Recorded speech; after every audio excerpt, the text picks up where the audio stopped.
જામકંડોરણા તાલુકા લેવા પટેલ કન્યા છાત્રાલય દ્વારા ખેડૂતો નેતા વિઠ્ઠલભાઈ રાદડિયાની સ્મૃતિમાં આગામી 2 ફેબ્રુઆરી શુક્રવારના રોજ જામકંડોરણા ખાતે લાડકડીના લગ્ન 8મા શાહી લગ્નોત્સવનું ભવ્ય આયોજન થવા જઈ રહ્યું છે। કાલાવાડ રોડ પર આવેલ હંસરાજભાઈ સૌજીભાઈ લેવા પટેલ કન્યા છાત્રાલય અને સમાજની 351 દીકરીના ભવ્ય લગ્નોત્સવને સફળ બનાવવા લેવા પટેલ કન્યા છાત્રાલય અને કુમાર છાત્રાલયના પ્રમુખે ભારે જહેમત ઉઠાવી છે। આ સમારોહમાં અધ્યક્ષ સ્થાને કેન્દ્રીય મંત્રી અમિત શાહ, પ્રદેશ ભાજપ અધ્યક્ષ CR પાટીલ અને કેબિનેટ મંત્રી મનસુખ માંડવિયા ખાસ ઉપસ્થિત રહેશે। આ અંગે અબ તક મીડિયા હાઉસની મુલાકાતે આવેલા જયેશભાઈ રાદડિયા અને લેવા પટેલના આગેવાનોએ માહિતી પૂરી પાડી હતી। જયેશભાઈ, ખાસ તો એક આયોજન અને વ્યવસ્થા અને કેવી રીતે આપણે આખું પ્લાન કરી શક્યા છીએ અને આખું રૂપરેખા જણાવી।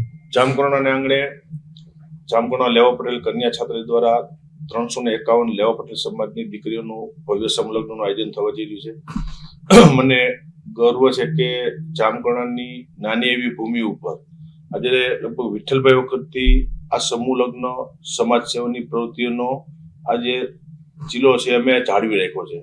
હું આ સંસ્થાના પ્રમુખ તરીકે હોય, અમારા ઉપપ્રમુખ ગોવિંદભાઈ રાણકરિયા અને આખી ટ્રસ્ટી મંડળની ટીમ ને એક સારું આયોજન થાય દિશામાં લગભગ છેલ્લા 1 મહિનાથી તૈયારીઓ ચાલી રહી છે। હજારો લેવા પટેલ સમાજના આગેવાનો, દાતાશ્રીઓ અને અંદાજે લગભગ 1.5 લાખથી વધારે જ્ઞાતિબંધુઓનું જમણવારનું આયોજન છે અને દીકરીઓને સામે પણ કરિયરમાં 121થી વધારે સારી બ્રાન્ડેડ વસ્તુ કહી શકાય એવો કરિયર છે। એટલે એક માની છે કે દીકરીએ ગરીબ પરિવારમાં જન્મ લીધો, એમની કમજોરી હશે, મુશ્કેલી હશે, પણ લેવા પટેલ સમાજ ગરીબ નથી, તાકાતવાળો સમાજ છે અને એક રાજકીય માણસ હોવા છતાં પણ સમાજના આગેવાનોએ મને ઉદાર હાથે ફાળો આપ્યો છે કે દીકરીઓનું અને સમાજ માટેનું કાર્ય થતું હોય ત્યાં થાય। અને પહેલી વખત જામકંડોરણા ઇતિહાસમાં જે 351 દીકરીઓના લગ્ન એક સામાન્ય નહીં પણ શાહી રીતે લગ્ન થાય માટેની અત્યારે તૈયારી ચાલશે અને 2 તારીખે કેન્દ્રીય ગૃહમંત્રી અમિતભાઈ શાહ, મનસુખભાઈ માંડવિયા અને પ્રદેશ અધ્યક્ષ અમારા ભારતીય જનતા પાર્ટીના પાટીલ સાહેબ બધા ઉપસ્થિત રહ્યા છે। સમાજના દાતાશ્રીઓ પણ ઉપસ્થિત છે અને જ્ઞાતિબંધોને પણ જાહેરમાં આમંત્રણ આપ્યું છે કે આ લગ્ન ભવ્ય રીતે ઉજવાય એ દિશામાં અત્યારે અમારા પ્રયત્નો તૈયારીઓ ચાલી રહી છે।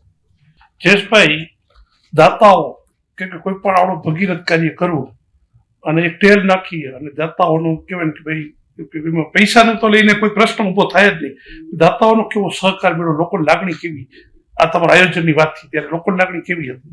એટલે કીધું કે સ્ટાર્ટિંગમાં 2 વર્ષે મેં 165 લગ્નનું આયોજન કર્યું અને ત્યારે અંદાજ હતું કે આ વખતે 251 સુધી લગ્નનું આયોજન અમે કરશું, પણ એટલી બધી સંખ્યા નામ નોંધણી માટે અને 311 સુધી જવું પડ્યું, પછી છેલ્લે 351 એવું કર્યું। આજની તારીખે પણ કદાચ 500 લગ્ન કરવા હોત તો જામકંડોરણામાં શક્ય બન્યું હોત, પણ 351 કે 500 1.5 લાખ લોકોને લાઈવ જમાડવાનું એ જામકંડોરણામાં એટલા માટે શક્ય છે કે અમારા તાલુકાના આગેવાનો અને 5000થી વધારે સ્વયંસેવકોની ટીમ એ અમારી તાકાત છે।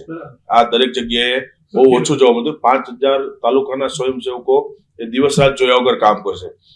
જે દિવસે લગ્નનો સમય હશે ત્યારે હું તો સ્ટેજ ઉપર મહેમાનને આગતા સ્વાગત છું, પણ 1.5 લાખ લોકોને 2 કલાકની અંદર જમાડી દેવા એ જામકંડોરણા તાલુકાની અમારી સ્વયંસેવકોની ટીમ એને સાબિત કરી બતાવ્યું છે અને એના જોર ઉપર, તાકાત ઉપર જ આયોજન અમે કરતા હોઈએ છીએ। એટલે દાતાશ્રીઓએ પણ કીધું કે ઉદાર હાથે મને ફાળો આપ્યો કે રાજકીય વ્યક્તિ પર ઓછો ભરોસો દાતાઓ મૂકતા છે, પણ અગાઉ વિઠ્ઠલભાઈ વખતથી લઈ અને અત્યાર સુધીમાં કે જ્યાં સમાજની વાત આવે ત્યારે રાજકારણ અમે અમારું એક બાજુ રાખ્યું છે કે સમાજની અંદર રાજકારણ નહીં, અને હું પણ માનું છું કે સમાજની અંદર કોઈ પણ સમાજની વાત આવતી ત્યાં સમાજ અલગ વસ્તુ છે, રાજકારણ છે, એમાં રાજકારણ નથી લેવા દીધું, એટલે જ આ બધું શક્ય બનતું આવ્યું છે અને એક તાકાતથી સમાજની પ્રવૃત્તિ કરી રાખી છે। જામકંડોરણાની તાકાત, જામકંડોરણા ગામમાં માહોલ, આ તમે કેવું ફીલ કરો છો? કારણ કે તાલુકા લેવલનું નાની સેન્ટર અને આવડો ભગીરથ કાર્ય કરો તો ગામમાં એક અલગ જ લેવલનો ઉત્સાહ કે એક અલગ લેવલ, એટલે જ નાનો એવો જામકંડોરણા તાલુકો છે। મારે ખાલી જામકંડોરણા કરું તો જામકંડોરણાનું ટોટલ આખા તાલુકાનું 52,000નું વોટિંગ છે, એટલે આખો સમજો કે 50 ગામનો તાલુકો એટલે અને જામકંડોરણા ગ્રામ પંચાયત, પણ આખા તાલુકાની અંદર ઉત્સાહ હોય છે। સ્વયંસેવકો માટેની અને આયોજન માટેની મિટિંગ બોલાવું તો હજારો લોકો ત્યાં આવી જાય છે, એટલે જ એક નાના એવા તાલુકાની અંદર 5000થી વધારે સ્વયંસેવકો કામ કરવા માટે આવે।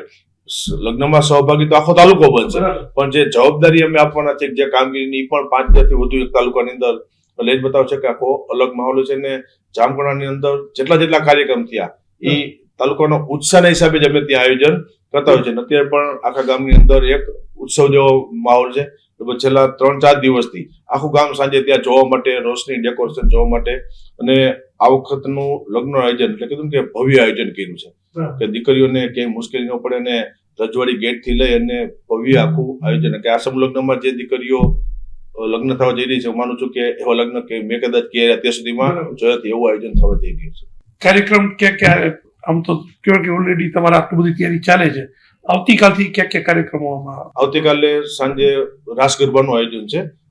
લગભગ આખા તાલુકા અને આસપાસના વિસ્તારમાંથી સાંજે રાસ ગરબાનું આયોજન થશે. 2 તારીખે બપોર 1 વાગ્યાથી જાનું આવશે. પછી લગભગ 2 કલાક સુધી શાહી વરઘોડો કે અમારી જે સિસ્ટમ છે કે સામેલ થઈ અને વરઘોડો એમાં લગભગ 19-20 વિન્ટેજ કાર છે, 20 ઘોડા છે, બગી છે, 2 હાથી છે, અને એવી રીતે આખો શાહી વરઘોડો જેને કહી શકાય એવો લગભગ 2 કલાક વરઘોડો ચાલશે. એટલે દીકરીઓને એમ ઓછું ન લાગવું જોઈએ કે આવા લગ્ન મારા ન થાય એ અમે પોસિબલ કરીએ. ટૂંકમાં 351 દંપતીઓ જે નવું જીવન જીવા જઈ એના માટે કાયમ જિંદગીનું સંભાળણું બની રહ્યું હોય કે આવા લગ્ન હશે જાજરમાં? 100%. ને આની પહેલાના ગયા વર્ષના લગ્નમાં પણ જે દીકરીઓ ફોન ઉપર ફોન આવેલા છે કે એને ગયા વર્ષમાં સમલગ્નમાં જોડાણા હોય, એ પણ આજની તારીખે પણ હજી પણ આજની તારીખે એમ કહે છે કે આ લગ્ન અમારા ઘર આંગણે પોસિબલ બન્યા ન હોય. એટલે પણ નવી દીકરીઓને પ્રેરણા મળે માટે એ પણ વોટ્સઅપના માધ્યમથી પણ મેસેજ આપે છે કે આ 351 દીકરીઓની શુભેચ્છા છે અને આવનારા દિવસોમાં પણ વધારે લોકો આની અંદર જોડાય. જયેશભાઈ, ખૂબ ખૂબ શુભકામના અમારા તરફથી, અને ખૂબ આવા નવા કાર્ય કરતા રહ્યો એવી શુભકામના.